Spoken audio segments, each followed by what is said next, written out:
Events often causes special interest in certain types of antiques, and Superman turned 50 in 1987 and everybody got all excited. Oh boy, Superman relics, Superman memorabilia.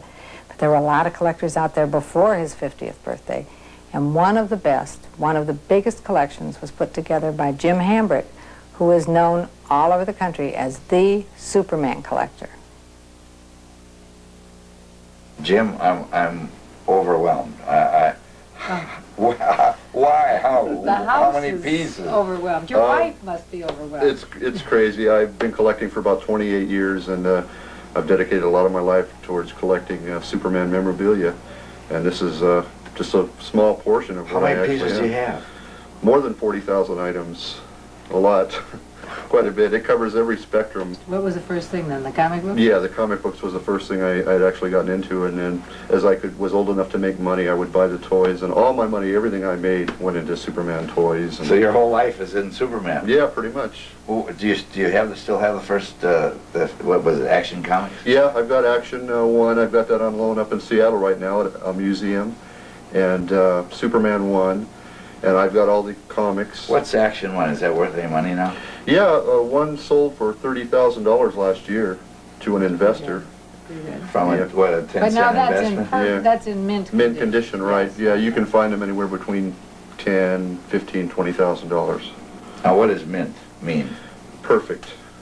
Pristine, just like it was off the newsstand. So that means no youngster ever touched it. Huh? Right, exactly. What's a well-fingered one worth? I would say in the neighborhood of 15,000, 10 to 15,000. Oh, that's not too bad. Some might have one of those. Well, but we ought to warn them that there is a reproduction out there. Yeah, there is. There's a reproduction out there, and it's a lot of people have been fooled by it. You also had some of these. Yeah, these are costumes. This was put out in 1946, and it's a Cooper costume, Ben Cooper, and it's a Superman costume in there for kids. It's got all the mask and everything in there. It's all complete. Yeah.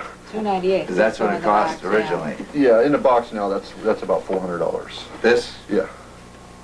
That's I don't know why we didn't save Superman. Well, see, that's what makes it so valuable. I saved so many things, and I never saved Superman. I guess, why are the comic books in such short supply? It's because of the war. During the war, they had the paper drives and everything else, and it actually wiped out like 2/3 of the comic books, and that's what makes them valuable now. What is this? Well, this is George Reeves' life mask. It was taken off his face in 1953 and used to apply facial makeup without his presence. And they use this and mustaches and things, not just for Superman, but for other. He did, he was in From Here to Eternity and Gone with the Wind and a lot of movies. All right, now let's go on. This is my favorite because I like tin lunchboxes. Yeah, this is from made by Thermos, 1967. This is one of the first lunch pails. Very well made. Of course, now they've resorted to plastic, which. What's this worth? Probably about $100. In that kind of condition, once again. About $100. Are these things, are they still available? No, not in California anyway. I think I've bought everything there is. No, it's pretty hard to get. Most of the stuff is pretty hardy. Yeah, I know. That's my problem. Well, but it is available. If you look in the right attic, it's still out there. And if you're willing to pay the right price. My gosh, how about the tanks? What is? Well, these tanks right here were made in 1940 by Marx, and what would happen is you wind them up, and as they were moving along, Superman's underneath, and he would kind of stand up like that and flip it over, and it would go the other way. Now, what about this one? This is Superman chasing the airplane, and this is put out in 1940, and as you can see, you wind it up. Yeah, you can wind it up. And as the plane rolls along, Superman jumps up and down. He's supposed to be chasing the airplane there.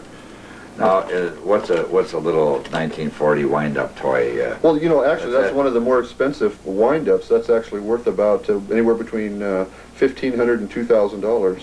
This toy? Yeah. That's pretty good. Touch it. I've got a nice little item right here. It's a crypto ray gun. Oh, that's good. Oh, actually from 1940, and you can project images on the wall. Takes a battery, it's made out of metal, and you put these strips in there, and you can see, change the little film strip. Now, you have that in the original box. Yeah. That adds how much to the value? That doubles it. That doubles the value? Yeah. Most of your 30s and 40s collectibles with Superman, the box actually it is worth sometimes more than the actual product. Right, you can collect Superman boxes. Yes. So now you gotta keep the box, you gotta Right. keep the toy. Right. Now you go to the store and you buy every new Superman, everything you see. Everything I see. Now the watches, are they like the Disney watch? I mean, Yes, they are. They're put out, some of them by Bradley and very famous watch companies back at that time. And there's a lot of them, a lot of watches. Now, is there a good value to watch? 'Cause Oh, I yeah. know that some of the early Mickey Mouse watches and whatnot are worth a lot of money. Like how much would you say? Oh, $200-300. Yeah, well, these are like it's 5 to 8, some of them $1,000 on a Superman. For a Superman watch? Yeah. Oh, that's good. Which In a Superman box. watch? 1939 Bradley in a box. Wow. Gee, Jim, thank you. Pleasure. It's been It's a pleasure, it really was. an exciting day. Great. It's really been exciting. Great.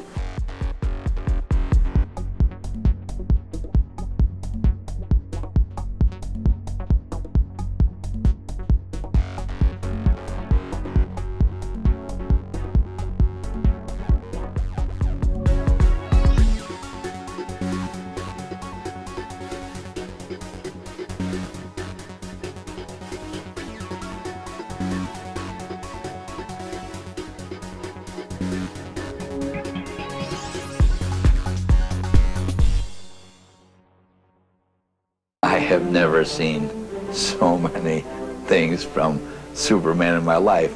They had everything there. Oh, absolutely, a role model. Sure, because Superman represents everything that's right, truth, justice, and the American way.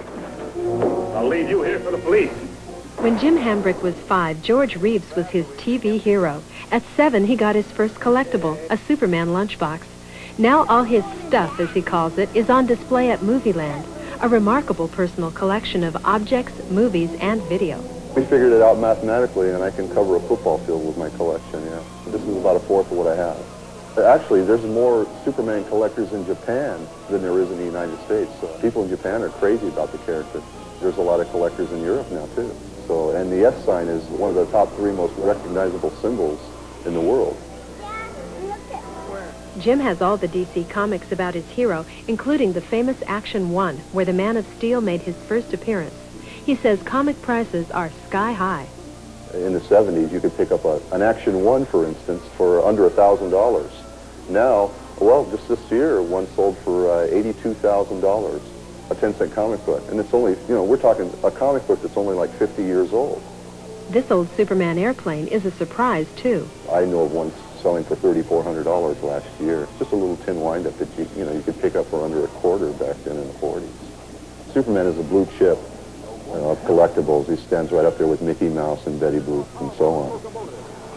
If you're impressed with computer cartoons of today, you ought to see some of these hand-drawn rotoscopes from the 40s. Superman!